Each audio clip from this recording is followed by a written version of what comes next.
Hey, it's Brenda Meller with Meller Marketing. Continuing on with our company page journey, I'd like to now walk you through the page header design for your company page.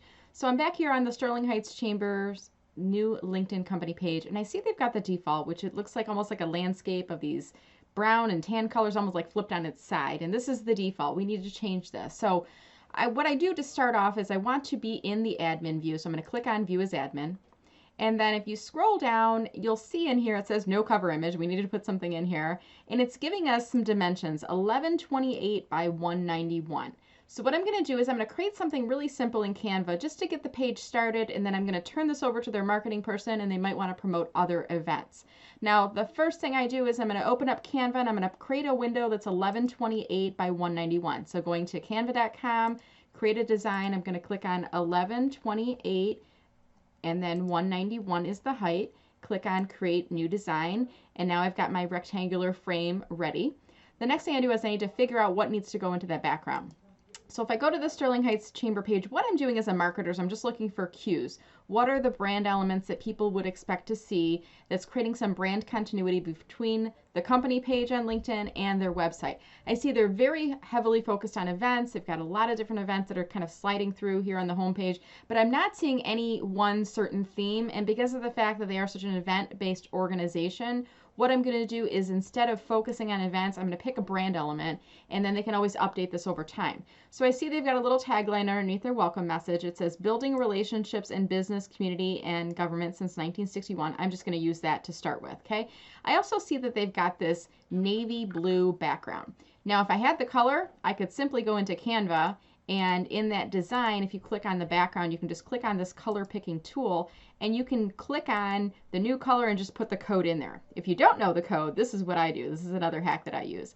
I'm just going to go into the web page, and I'm just going to clip a little sample of the color that's in here. It doesn't really matter what the dimensions are, and I'm just going to save this to my desktop folder. I'm just going to call it blue to make it really easy for me to find this, okay? Now I'm going to go back to my Canva design template, and what I want to do now is I want to upload that little thing that I clipped off, and I want to import that as a picture. So I'm going to click on upload, just like if I were uploading a logo or an image. Click on device. I'm going to go grab that from my desktop, and I just called it blue. So when I type that in, it's easy to find it, right? And once that has been imported, then what I can do is just drag it into this shape. And if I just drag it there like that, it's just going to be a smaller shape. And what I can do is just extend that out by grabbing on those little circles, and that's going to help to extend this to fit the entire dimensions of this rectangle. Now, do keep in mind the company logo is going to appear in the lower left-hand corner, so I don't want to put any words and phrases there. The other thing I'm looking for are any visual cues on what is the standard type of font they use on the website. I'm almost feeling like this might be a Calibri type of a font or something in there. So I'm going to grab this from the company page. I'm a lazy marketer. I don't want to have to retype anything if I don't, because I might miskey something. So what I do is I just highlight it and I click on copy. Then when I go back into Canva, if you click on the letter T, like click on the image and then click on the letter T, it's going to pop a text box on top of there. So then what I just do is I right click and I click copy as plain text, and it's going to drop it right in there.